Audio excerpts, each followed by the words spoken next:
10, 9, 8, 7, 6, 5, 4, 3, 2, 1, 0.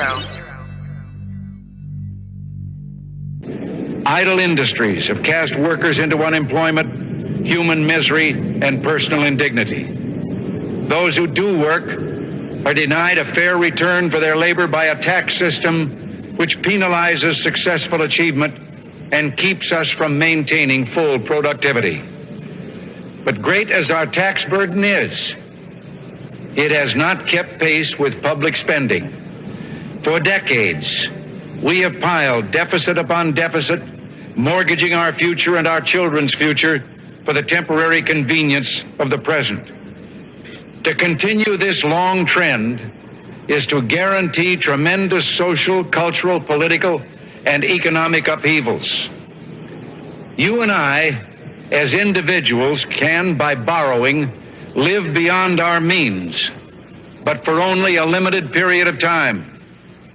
Why then should we think that collectively, as a nation, we're not bound by that same limitation? We must act today in order to preserve tomorrow. And let there be no misunderstanding. We're going to begin to act.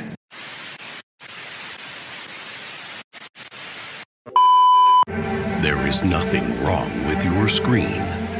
Do not attempt to adjust the picture. We are controlling the messaging in this transmission.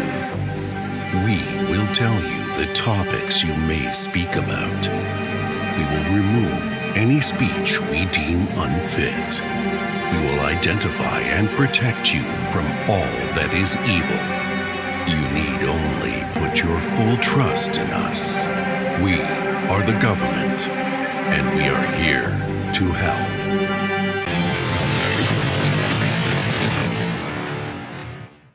Good afternoon and welcome to episode 11. What do we got going on in the tank today, George? Yeah, so we got a great show today. Starting out, we'll be talking about affinity spaces. If you don't know what it is, think about how much you would very much enjoy your children being put into racially categorized boxes upon entering school. We'll get into that in a little bit more detail in just a bit. We also have the rant today. My rant today will be focused on Dr. Shiva. Dr. Shiva has 4 degrees from MIT, invented email, and none of that is what we'll be talking about. The man's got a lawsuit right now that may very well tie Twitter to the government as far as taking orders from the government on censoring speech. So great stuff coming up there. We also got an introduction from Jack, who's putting out a new 5-part miniseries, a series of 5 shorter videos to help you bring the case against those who are debunking Convention of State. And then the all-cherished and all-long-awaited UFO Pentagon report has been released. Yes, I know you've been waiting for it for a long time, as have I. So we'll get into that as well. Let's get ready to enter.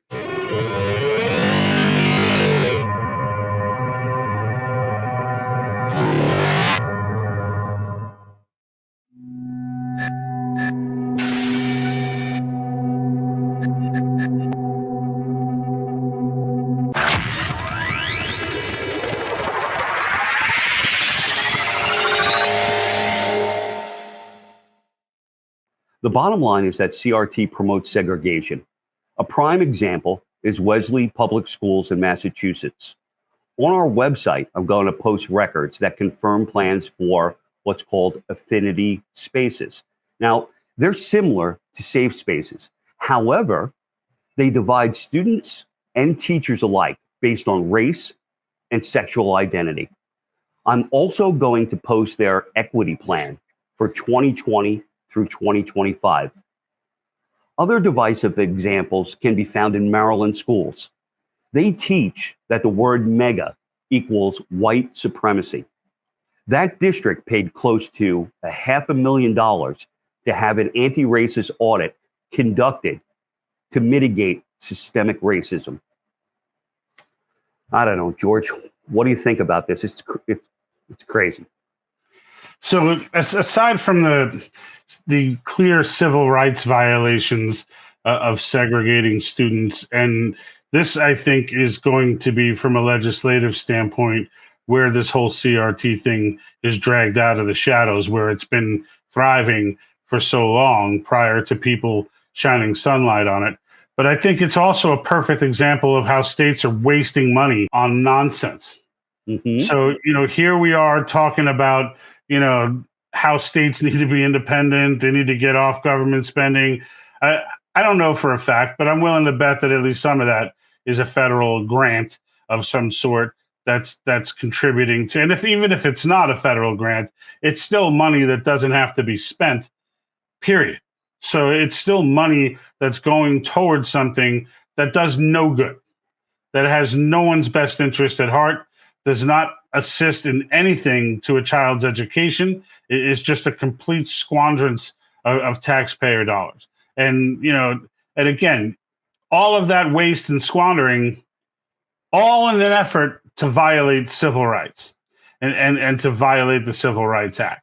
And this clearly, I would assume Judicial Watch is taking them up on that, being as who they are and why they take up these issues. So, in the end, I mean, I wish them luck in taking these idiots down. So now we got a new word to add on to the list of bizarre concepts from the left, and affinity spaces would be that word.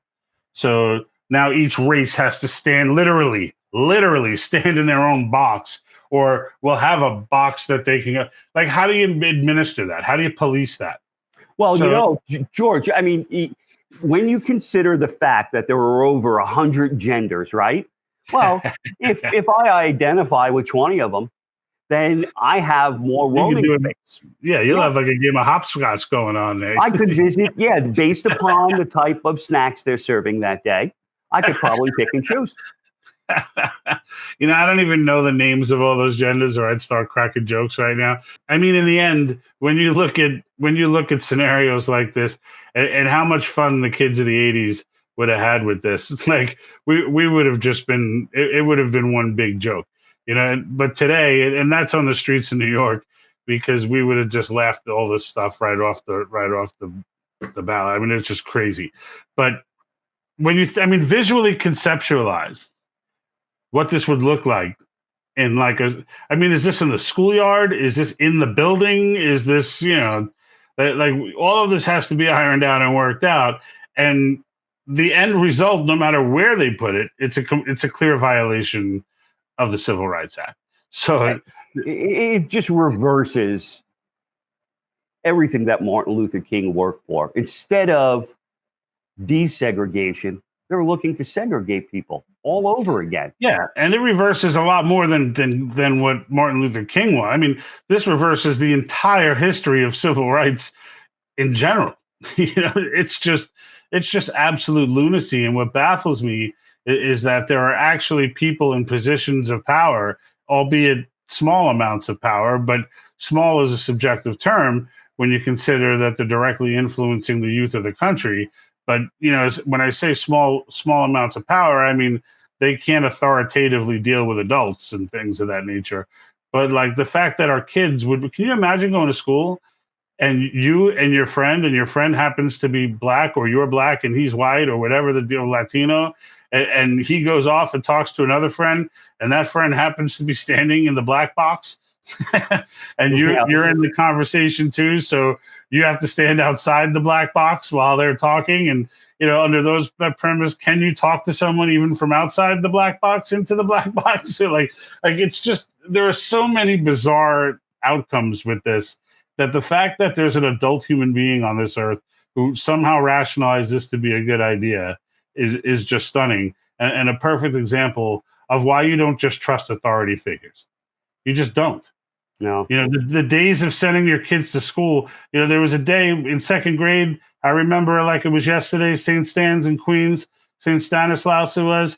I eventually went to Nativity, but in St. Stanislaus, a nun, Sister Gonzaga, in second grade, waxed me on the knuckles with a ruler. And I never forget that. And I left school, went home, told my mother, and got it again. Like, why did she have to hit you? Right? Like there was this trust in authority figures and in leadership. that was just unbreakable. Like, I was on my own there.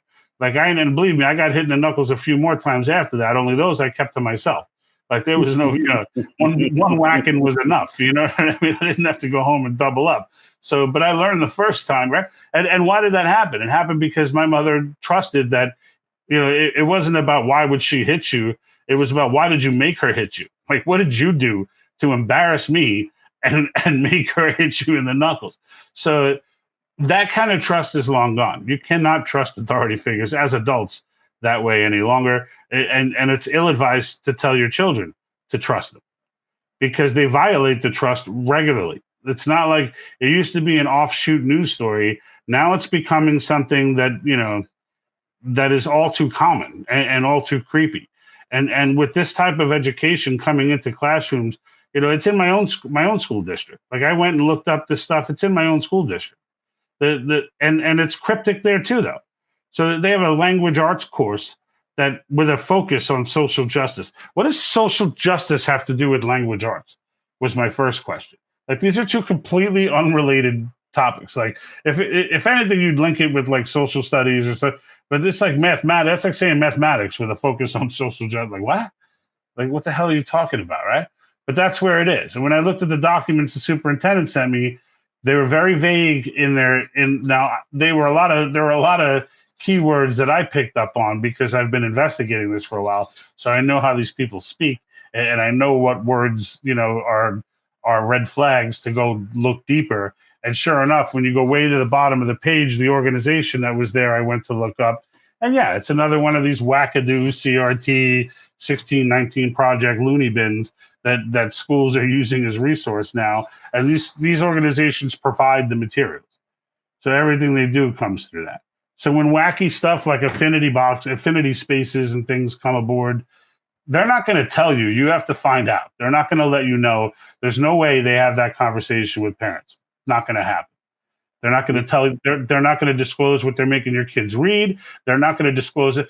In Loudoun County, they gave out a book list. Parents looked at it. Some looked at it, some didn't. However it may fall, doesn't matter because in the end, they changed the book list to add in all the psycho readers and all the psycho readings and didn't alert anybody about it. And acted like it was just, oh, yeah, we just forgot to put those in. Really? Because it just so happens that the books you forgot to put in on the list you sent to parents are the very books that would have caused outrage. So these are the type of shadows that they've been operating under. And like I said, the sunlight has been shining. You're seeing all over the country. States are banning this godforsaken, nonsense that's being taught. And then from the left, what do you get? A lot of anger all year long, all the last 2 years about misinformation, and Google wants to protect us from misinformation, and everyone wants to protect us. Facebook wants to protect you from misinformation. Yet they're all in full support of teaching this misinformation in schools. Yeah, I couldn't agree with you more, George. Look, I want to address our audience for a moment. So you might be thinking to yourself, what good is this information unless you can do something about it? So here's what we did to help you. We sourced a manual that was put together by the Manhattan Institute called Woke Schooling. It's a toolkit for concerned parents. We strongly recommend that anyone listening, if you have connections to school-age children, go to our website and read the information posted under episode 11.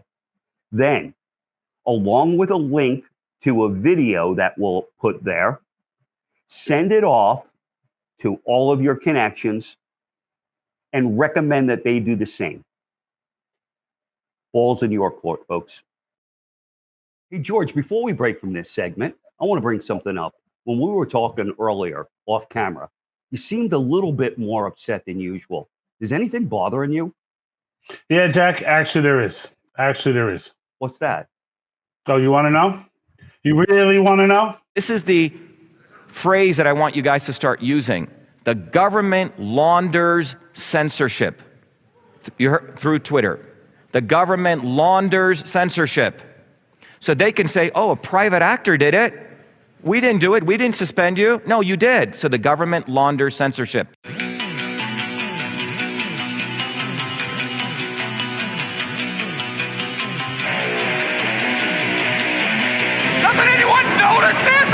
I'm taking crazy pills! I don't want you to write. I don't want you to write to your congressman because I wouldn't know what to tell you to write. I don't know what to do about the depression and the inflation and the Russians and the crime in the street. All I know is that first, you've got to get mad. Has the whole world gone crazy? Am I the only one around here who gives a shit about the rules? You have the luxury of not knowing what I know. I want you to get up now. I want all of you to get up out of your chairs. I want you to get up right now and go to the window, open it, and stick your head out and yell, I'm as mad as hell, and I'm not going to take this anymore! So I want to talk to you today about government overreach. Now, there's a lot of different ways we can go with government overreach. And this particular angle that I'm taking today is not maybe the more traditional one that you may be thinking. Overreaching with arresting people with masks, regulatory agencies imposing their will. This is not where I'm going with this. Where I'm going with this is something that's much more, in my opinion, sinister. Government trying to control speech through private industry, using private industry as a cover to try and shut down speech. And they've been doing this for a long time. We all know it's true. This is one of those in your gut things that you all know is true. I don't care if you're on the left or the right or wherever you are, conservative speech or speech against powers that be in general is being shut down. You can be a leftist, but if you turn around and get off message for 1 minute, they'll knock you right off the internet. If it's an election situation like 2020, and in general, you're thinking, oh, they're just sore losers and whatever. But then someone comes up with something that makes you say, and you go ahead and say, you're going to end up disappearing on the internet. Because they don't really care who you are or who your allegiance is to. If you speak against the message, you're going to disappear. And it's been consistently, over and over and over again, conservatives who disappear. I want to bring to your attention someone who doesn't disappear. I want you to meet Dr. Shiva. He's not here personally. Unfortunately, one day we may be blessed enough to speak to him live. But for now, I want you to just know who he is, know what he's doing, and know what's going on. You may recognize him from the election fraud accusations where he was the gentleman from MIT who was bringing about a lot of the statistical anomalies of the election, bringing a mathematical perspective to the fraud situation and the fraud accusations. Well, this man's got a lawsuit ongoing that may be our best shot at trying to link Twitter, among others, to the government in an effort to use them as a proxy to quell speech. Let me introduce you to him in his own words right now. And there is some language coming up here that's pretty crazy, so it's not his norm, but that's why this video is so powerful. You know Dr. Shiva, do you? Unbelievable individual. Amazing. He is the inventor of email and polymath, holds 4 degrees, only 4, from MIT. World-renowned systems scientist, Fulbright scholar, Lemelson MIT Awards finalist, first outstanding scientist and technologist of Indian origin, STIO recipient, Westinghouse Science Talent Honors recipient, was nominated for the U.S. National Medal of Technology and Innovation. Dr. Shiva was awarded the copyright for email by the U.S. government, has incorporated his systems engineering platform with health research into an integrative approach called Systems Health and a recent invention called CryptoSolve, using a modeling platform on complex biological phenomenon. He recently ran for U.S. Senate in Massachusetts, where he learned about vote fraud firsthand.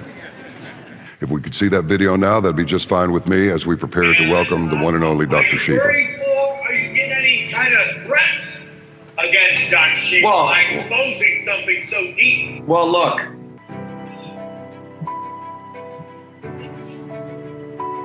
Look, Sam, my grandparents came from nothing. All right? I remember when I was 12 years old, when I went back to India for the first time. And I had left India when I was 7. And I came back when I was 12.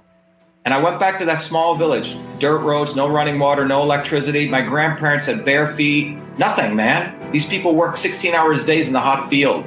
And I for 5 years, I was in working class towns in New Jersey. And those working class people taught me a lot. And when I went back when I was 12, my grandparents came to send me off at the caboose trains in those days. I made a decision. I said, you know what? My aunt lived in a little 10-foot by 10-foot hut. I said, these people have nothing, but they struggled so I could get educated. And I said, if I don't freaking do something with my life, I'm a complete parasite.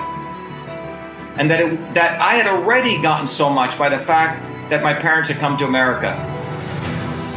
And what I'm trying to tell everyone is that First Amendment does not exist anywhere on this freaking planet. And if you're not willing to die and fight for it, you're a slave. What the hell does life mean? You have your little home and you have your little kids and you do this and that when you're a freaking slave. Who wants to live like that? So this country was built on people who didn't give a damn if they lived or died. They wanted freedom. Think about my friends who are Italians. They said their parents got on a boat with 2 bags. They didn't have any jobs. And now we have millennials. Well, I want this, I want that. It's like you freaking lost your mind. Yeah. You don't know what it means to suffer. You don't know what others don't have. And you're asking me if I'm scared? No, I'm not fucking scared. I'm fucking angry. You should get angry. This shit is fucking ridiculous, okay? The fact that I have to represent myself is fucking ridiculous. Scared? Scared of what? Scared that I may lose my little house? What the fuck are you scared about? It's the wrong question, Sam. Oh, I only got a couple in this isn't. No, but I'm not you. I'm saying that attitude is you have a bunch of assholes here in Cambridge, which is the center of the violation of free speech. Those blue bloods who lost the war, they didn't get back and leave. They're still here. They never wanted to give the First Amendment. And every decade they've been trying to figure out how to get it back. And if people don't recognize that, that's why I hate this guy Tucker Carlson. He puts on his little face. He had a chance to put me on, but he didn't. Because he watches ratings. He's an entertainer. And I'm here to tell you, if you think that guy's your fighter and you don't want to fight and get behind this, because this lawsuit is the inflection point in American history. It really is. It's not like conspiracy theory. It's not like, oh yeah, I read this stuff. No, we're actually in federal court. So everyone better get behind this lawsuit. Everyone. Go beyond this left, right, beyond Republican, Democrat, because that is the illusion, man. That is the matrix. That is the devil in many ways. It keeps people entertained. And since 1970, what's happened in this country is people have been kept entertained, kept, on drugs and feeling good or whatever the hell it is, right? It's not about learning that you have to fight, and the goal of existence is to fight for your rights, and they've been eroded at a deep level. And that's why we called it Win Back Freedom, Sam, and it's a very important point. We shouldn't say, oh, we got to fight for freedom. No, we've lost it. We've actually lost it, and we have to now win it back. But it's positive too, but we have to win it back. It's no longer, oh, we're going to lose freedom. No, you've already lost it. Pretty powerful stuff there, huh? Now, this guy is smart as it gets. 4 degrees from MIT. The dude invented email. I mean, this is a true intellectual. This guy came from nothing, educated the living crap out of himself for all the right reasons. The guy has Americana spewing off of him, okay? He's everything that it is to be an American. For him to feel the way he does and have to go through what he's going through now is crazy. But this is the right man for the fight. The guy taught himself law, did not stop because no lawyers would take his case. Just the guy's unwavering. He's unwavering, and he deserves everybody's support possible, okay? And this gets better because the judge loves his case.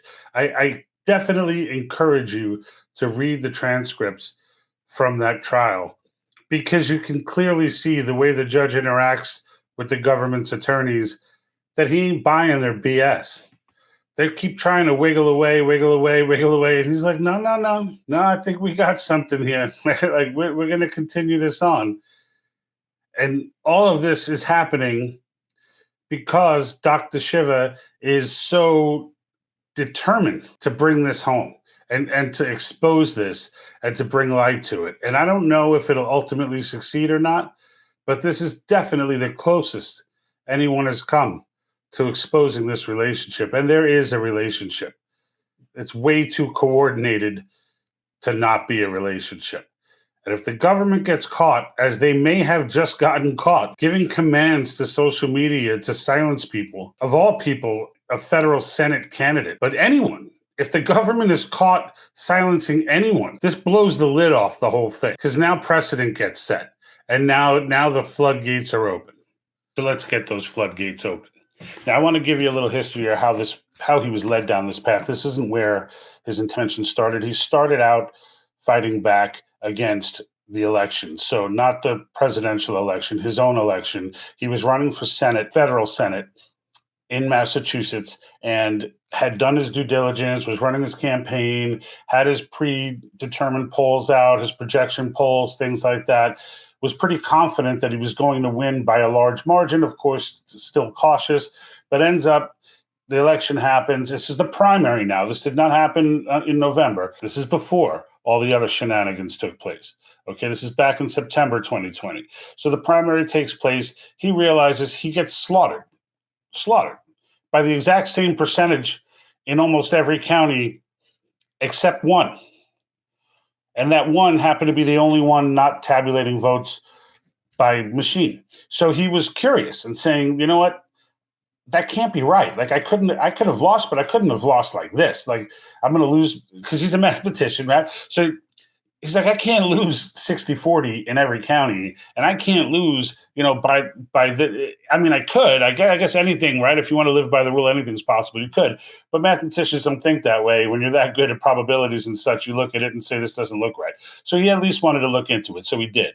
He looked into it. First thing he found was the whole voting machines doing metered voting. This is where that first came up, not from Giuliani or Trump's attorneys. It was from him looking into this and realizing that the machines did that, questioning why and all that.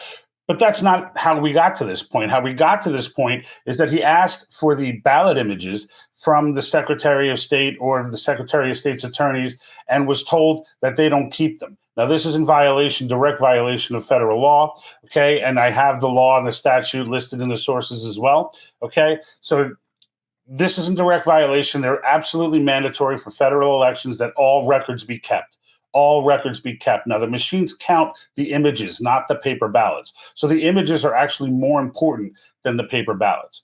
Okay, so he went and requested this. They told him they don't keep them. They're deleted upon being counted. Well, boom, violation of federal law. So he tweets this. Right? He has an email exchange to demonstrate that they were making these claims. Then they claimed that a Massachusetts law said they're not allowed to keep them, which of course cannot be, even if there is a Massachusetts law, which they won't cite for him because it doesn't exist. But the fact is, even if it did exist, it doesn't matter because it's a federal election and the federal law trumps it. Okay, so in the end, they told him that they don't have it, effectively destroying it. Then they tried to claim, well, it's not that we destroyed it, we just never collected it. Well, unfortunately for them, the machines automatically collect them. They need to be erased. So there's a setting on the machines which he discovered, where it defaults to keeping them. So somebody actually went and changed it to deleting them and not keeping them. All right, that's deleting, that's destroying, that's not preserving. So he tweets this on Twitter, and the Secretary of State has one of her cronies go out and on a special hotline that we don't even know about. So they use the regular Twitter portal, but it triggers an alert that it's them, and they get quicker response time. So immediately they take down his tweet. Now, this is where it gets fun. So he decided to go ahead and look into this and started opening up a whole rabbit hole of collusion between Twitter and the government. And this is where the lawsuit is today. So it moved from the election piece into this unholy relationship, which I love to death because it's the best shot we've got yet to prove anything on this. So he comes across these documents, 4 documents, playbooks actually, 2 of which more important than the other 2, but all 4, 2 of them written by the individuals that he's suing, and the other 2 co-sponsored and contributed to by who? Twitter's legal team. Oh, this is classic. So the judge is intrigued. I want to give it to you from him. Well, this is why I believe there's a God. And on the night of the 19th, I find on a remote server a bunch of documents. What do I find? I find these documents, okay? These are documents, okay, and I'll go through them. These documents were created, the first two documents, these two, were created, the authors of it is Michelle Tasnari, is Amy Cohen from NASCD, and they're created at the Belfer Institute at Harvard for defending digital democracy, quite Orwellian. And this was done in 2018. And then in 2020, they released, look what they're called, Election Influence Operations Playbook. Playbooks, manuals, and what are they? So these are the two top manuals. So we found these on May 19th, the night before. And so on the 20th hearing in my opening statement, I talk about the fact, Your Honor, I've been a political activist. The first time I was thrown off was this. And Your Honor, and I held up the playbook. I said, what I discovered in the last 24 hours is an actual manual, a guide, written by these defendants who will all have lied to you and told you they don't even know each other. In fact, the author of these two is Tasnari and Nassid, and the contributors on these two are Twitter legal. And what do these manuals have? They have, first, you want to talk about the Communist Manifesto? Playbook 1 is that. Or the Harvard Manifesto. Or the United States Government Manifesto. They define this new ideological theory called influence operators. Influence operators. What is an influence operator? It's anyone who has influence on the internet and spreads misinformation as they define it, as a government defines it. And one of the ways they define influence operations, it's in bullet 3, is someone who says that government officials are corrupt.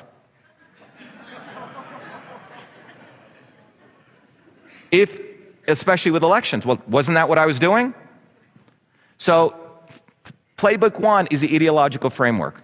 Playbook 2 lays out the actual process that they've created.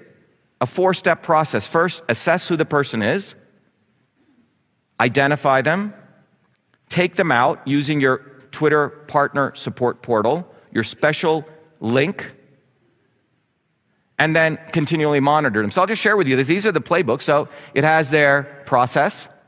And anyone who's been engineering, this is a SOP guide. It's an engineering process guide of how you do censorship on all of us.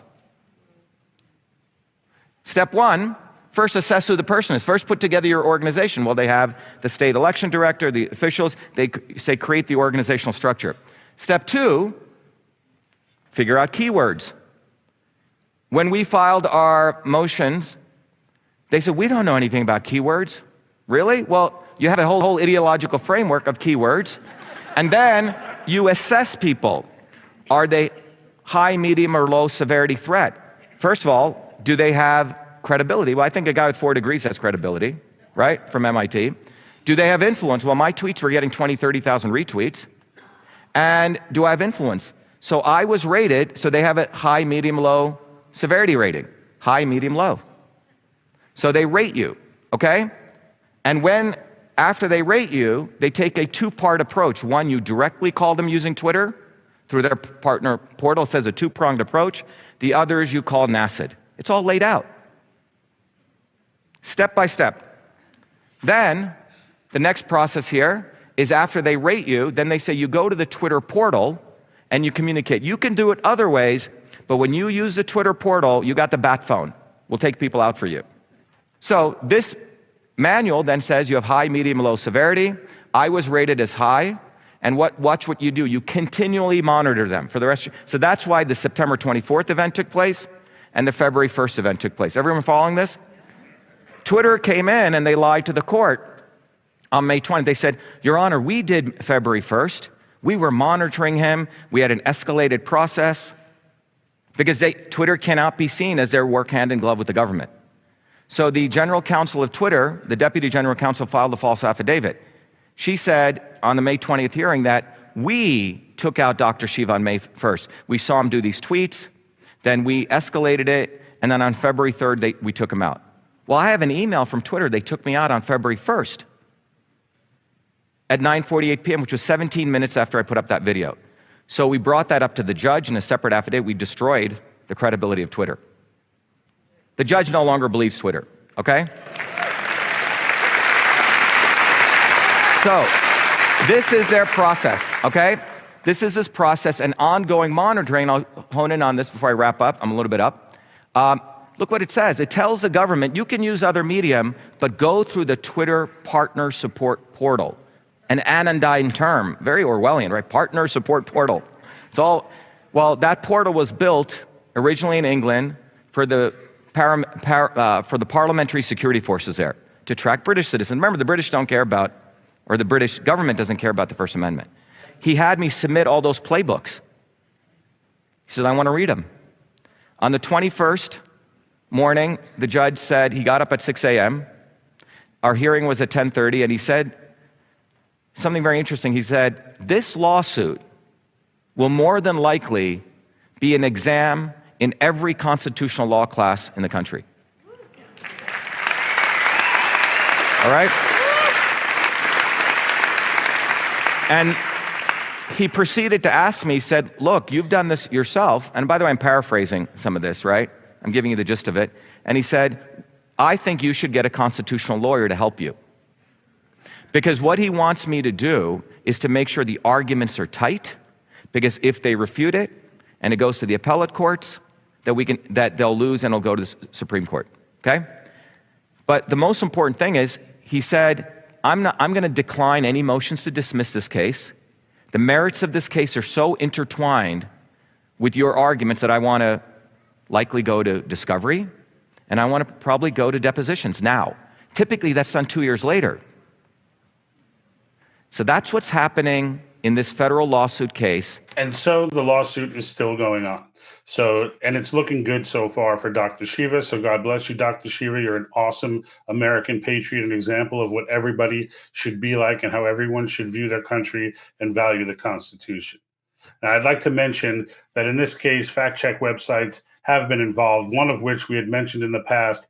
And in this case, over the tweet that was sent and that this lawsuit is being held over, it's important to note also that the tweet in question regarding telling them that they had violated federal law, in the end, even in the courtroom, as you read the transcript, they discovered that tweet was left up. But more disturbingly, they took down the 4 email tweets, which is even more disturbing. And the attorneys for the government try to use that as a way to say, look, we asked for this tweet to come down. That's not the tweet they took down. They took down another tweet. Yet the whole time prior in the transcript, they're talking about that tweet being the one that was taken down. Upon discovery of it, they tried to flip it, and the judge looked at it the way I see it, actually, is that that's even more disturbing, that they basically brought up a situation to him, and then Twitter went ahead and reacted to clean up the so-called mess. The original tweets that they took down were emails. They were emails. There was no fact-checking there. They're emails. So getting back to the fact-check websites, now, in this particular situation, there were 2 fact-check websites. One of them was Lead Stories. The other was Reuters. Reuters is full of crap anyway, but Lead Stories in particular, just know that they're funded, at least in part, by the CCP. ByteDance is one of their funders. They listed on their website. We have that link in our sources. And ByteDance, the owner of TikTok, the creators of TikTok, are significantly tied to the CCP, to the point where TikTok was almost banned in the United States, specifically because of that relationship. So I wanted to throw that out there because I don't even know if Dr. Shiva knows that, but that is significant and it is worth mentioning. The other part of it is, as he mentioned in those 4 documents that he found, all of which there are links to on the website under this episode in the source section, so you can read them in detail for yourself. I want to take note of the section where he explains how the government is looking at these influence operators. And then one in that list was people who believe that the government is corrupt or that election officials are corrupt and that there could be something wrong with the election. The fact that these people are considered and labeled as influence operators, where those influence operators are spoken of in context of people that need to be shut down. I wanted to bring mention to episode 6. Not only does Jack bring up in that episode about Lead Story being tied to the CCP, but also the episode was about the purge in the military at Bishop Garrison. And Bishop Garrison had coined the term Patriot Extremism. Patriot extremism is a new definition of extremism that was raised by the DoD, and basically, here's what it says. This ideology holds the U.S. government has become corrupt, has overstepped its constitutional boundaries, or is no longer capable of protecting the people against foreign threats. On these grounds, they refuse to accept the government's authority to tax or govern them. As such, they do not believe they are subject to the laws of the U.S. Some elements have formed militias and openly advocate for violent overthrow of the U.S. government. Well, we know that last sentence is minuscule and almost nobody. However, the rest of that paragraph there covers just about every conservative in the United States of America. This is where our government is headed. This is the type of stuff that's going on, okay? They're trying to silence people who believe that the government is corrupt. They're calling extremists people who believe the government is corrupt. The government is now actively taking force against those who disagree with it. This is not how it works. When Dr. Shiva mentioned that we've already lost it, he wasn't lying. We already lost it. We just don't know about it yet because we're too busy shopping on Amazon and doing other stupid crap.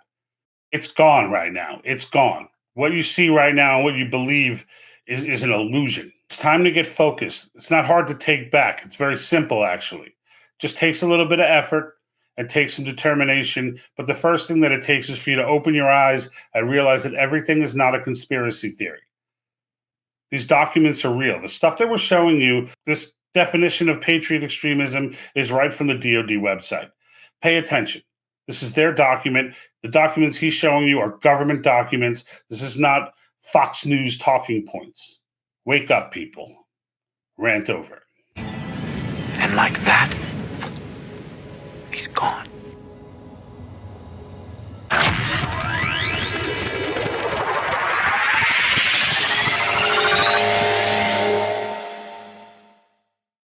Hey, folks. George and I have been working tirelessly across the country through social media campaigns that they extend beyond this show. The effort I'm referring to is to enact the only plan to bypass Congress, allowing the states to roadblock threats like reckless spending. Now, socialists have been mobilizing against our efforts and the organization we support. That organization is conventionofstates.org. Now, when I say they're mobilizing against us, I mean that in terms of misinformation. That's why I've decided to do a series of brief videos that list the enemy's talking points and then defeat them. As always, your help spreading the word on social media is needed. For right now, I'm going to ask George to address reckless spending and its implications. So without further ado, oh, help us, oh, Obi-Wan. So what I would say with the reckless spending piece, and, you know, Jack, we've had this conversation. States need to start learning, and citizens need to start learning what to expect from their elected officials, in the sense that they need to be independent. The entire system of government that we're in, this great republic that we've started, it is dependent and was designed for states to be independent with their own sovereignty. Yes, the union is important. Yes, the central government tying us all together to a common cause, the U.S. Constitution, is absolutely pertinent. However, one of the areas of government overreach, and the reason why it's able to be so successful, is in funding. And the spending that goes on is ridiculous. So we showed you Rand Paul and his expose on the floor, on the Senate floor, where he outlined $1 trillion worth of insane spending that we do. Spending that makes absolutely no sense, like a hotel in Afghanistan, $90 million. Hotel doesn't get built. It gets halfway built, and the guy runs with about $60 million of the money. And then the half-built structure is used as a firing point for snipers to shoot at the U.S. military, which then prompted a request for an additional $250,000 to take down the hotel structure that $90 million was wasted on trying to build. And that's just one of a laundry list of spending initiatives. Now, The same thing happens on the local level. The government will come in, they will offer, oh, we can give you a grant if you do what we want you to, because we can't force you to constitutionally, but we can give you $4.2 billion towards the blah, blah, blah expense fund, or we will give you $5.9 million towards your education fund that you're trying to utilize. States need to stay away from this stuff. You need to stay away from it because it's, of course, always tied to something. There's always strings attached to it. And frankly, you need the ability to tell the federal government no when it's appropriate. You need to be able to do that. And if you are in a situation like some states, I mean, while I was researching convention of states and listening to some of the debates on the House floor, I'm listening to representatives go up. I believe it was for Tennessee in this case, where one Republican member goes up and makes the argument or wants to clarify that those proposing the initiative understood that 40% of their budget was from federal funding. If your state is in that situation, your state is a slave. Your state is a slave to the federal government. Your state is dependent and can be manipulated and can be coerced and forced to do just about whatever the federal government wants it to, all by way of pulling funding. If the federal government has the power to pull almost half of your funding out of your state is not doing it right. Your state is not operating well, and no legitimate organization would operate with 40% dependency on an organization that does not act in their best interest. So, and we're $28 trillion in debt, Jack, right? 28 trillion, and we're already at a point where we're borrowing. I mean, last March, according to Rand Paul, we borrowed over $600 billion in that month. On top of a deficit that's already negative $1 trillion a year, we're now proposing, things. The federal government is now proposing things that are costing $2, $3, $5 trillion. There's no way they stop themselves. There's no way. They're not going to. No way. We have to stop them. And that's why you and I are behind Convention of States. So, folks, I've said it before, and I'm going to say it again. Go to our website. There's a brief tutorial on Convention of States if you're not familiar with it. There's also a video, and it gives you explicit instructions on how to take action. That is what we need right now. Less words, more action. Let's get together and help give the control back to the states where it belongs. Amen.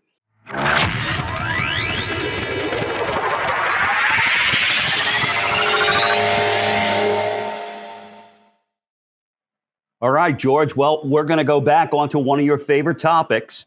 It seems that the unclassified version of the Pentagon's report on UFOs was sent to Congress on Friday. It shows there have been over 140 instances of strange sightings by our military over the last year and a half. I have a copy of the report, and I'll post it on our site. This is the public's first glance at this 9-page report. Former Pentagon UFO official Lou Elizondo said that a Senate committee received the classified version of the report on June 2nd. While he can't speak between the differences of the two versions, he did say that they're not ours and that they may come from outer space, inner space, or the space in between.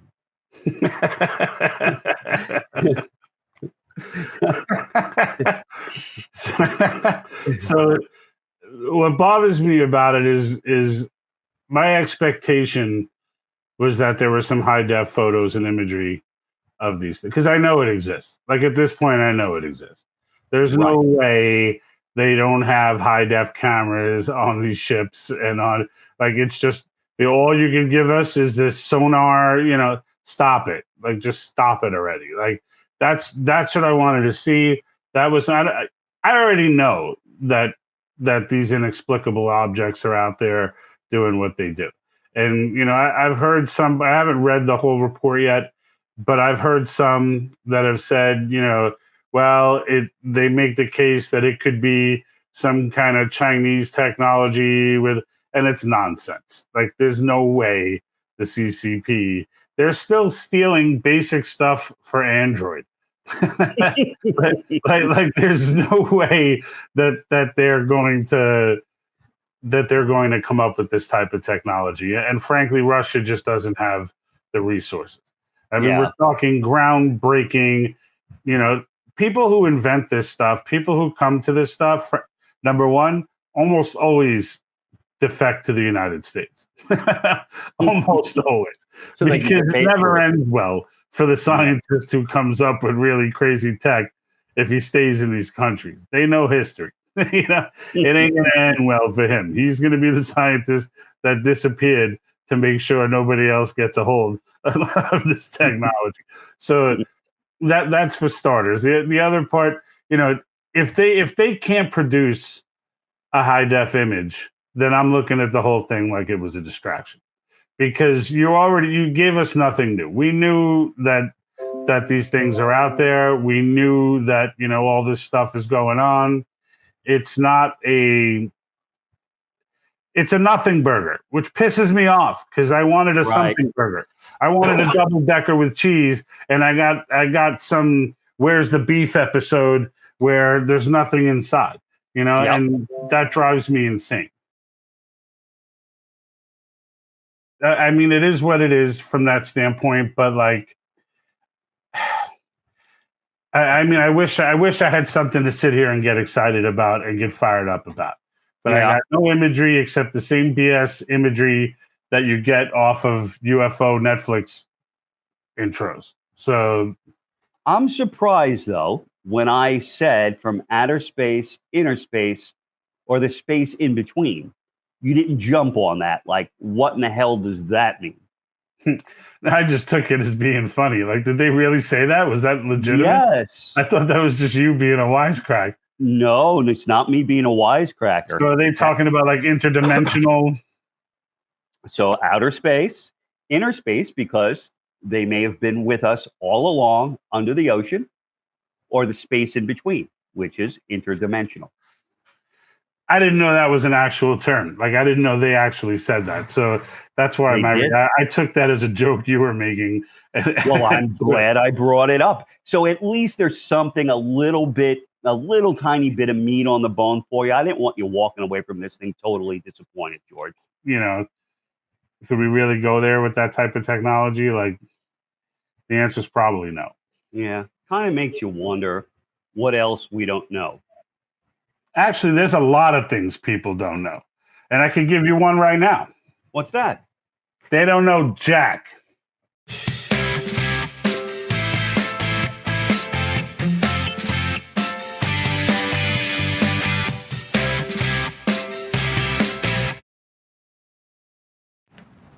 Do people really care about George Floyd?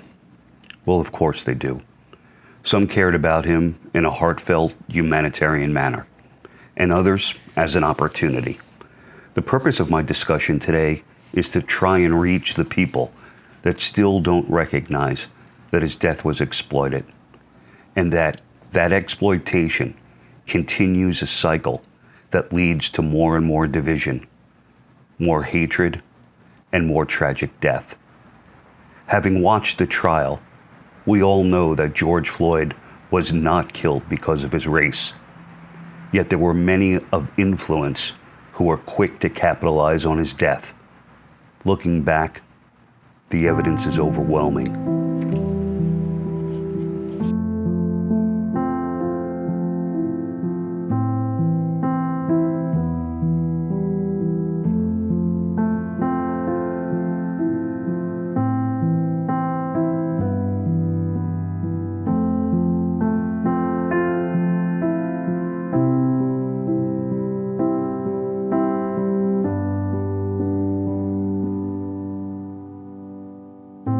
Unfortunately, here's who few seem to care about. Ray, Micah, 50 people shot over the weekend in Chicago, 12 of them killed, making this the deadliest weekend so far in 2021. 57 dead in 50 days. Dozens shot in Chicago, New York, and Atlanta over the holiday weekend. Some of the victims just 7 and 8 years old. And in New York, over the holiday weekend, 51 people were the victims of gun violence, including 2 New York City police officers. Numbers just since Friday, though, as we mentioned, more than 24 shootings, one in the city of Chicago's River North neighborhood. Surveillance video shows the 24-year-old victim in red dive onto the sidewalk Thursday, knocking over 2 children who were walking nearby as a masked gunman opens fire. This happened. Shooting death of an 8-year-old girl Saturday night. Gloria Turner was shot near here, outside the Wendy's parking lot. An 11-year-old boy was shot and killed in Washington, D.C. And a 7-year-old girl was killed while playing outside with other children in Chicago, where another child has been shot in Detroit, the third in as many days. I wonder how many of us have truly attempted to change perspective and dive deeper into the daily narrative. Or how many have dug their heels in and refused to entertain another perspective. How many will not consider that there are those that fan the flames of others who are breastfed upon victimhood, who promote division and distort the facts about the real damage being done to our fellow Americans. There are plenty of statistics that clearly demonstrate that racism is not an epidemic and that the real epidemic is masked, supplanted with propaganda, spooned out and consumed daily in America. But I won't speak about the stats. I'm white, and I cannot see through my own racism nor recognize my privilege. I'll leave that to people like Candace Owens and Larry Elder. But that may not work either, because they're a bunch of Uncle Toms. What's funny about that is that 150 years ago, any black man would have been proud to be called an Uncle Tom, because he wasn't a sellout. He was a martyr. He used his non-resistance as a tactic to protect others, and he gave his life doing that. But that's just history, something that some folks are desperate to rewrite. So I guess Candace and Larry and the rest of my brothers and sisters fighting that fight, in that sense, you are today's Uncle Toms. But unlike long ago, you're not captive, confined to non-resistance as a tactic to save others. You are free and prosperous, and your bold resistance is admired and supported by all people that are willing to suspend their lifelong, force-fed notions and finally recognize that Plantation 2.0 is coming for us all, just as long as we stay divided and fail to recognize who our real suppressors are. So bringing it full circle, when I consider the life of George Floyd, who so many care about, or care about what they perceive he represents, and compare that to all the innocent lives, like 8-year-old Zachariah Turner, that were lost in the aftermath of his death and others like him, I have to admit that I, for one, care much less about the death of George Floyd than the fact that his death was exploited by those that profit through division. I hope that one day we can collectively recognize the manipulation of the wicked and reject it, and then maybe future innocent babies, children, Americans will be left to enjoy sitting around a dinner table and laughing with their families. Rest in peace, Mr. Floyd. Rest in peace, baby girl. I'm sorry you didn't get to live your life. The next time someone tells you that you're inherently divided because of your differences, extend your hand and recognize they don't know jack. That's the fact, Jack! That's the fact, Jack!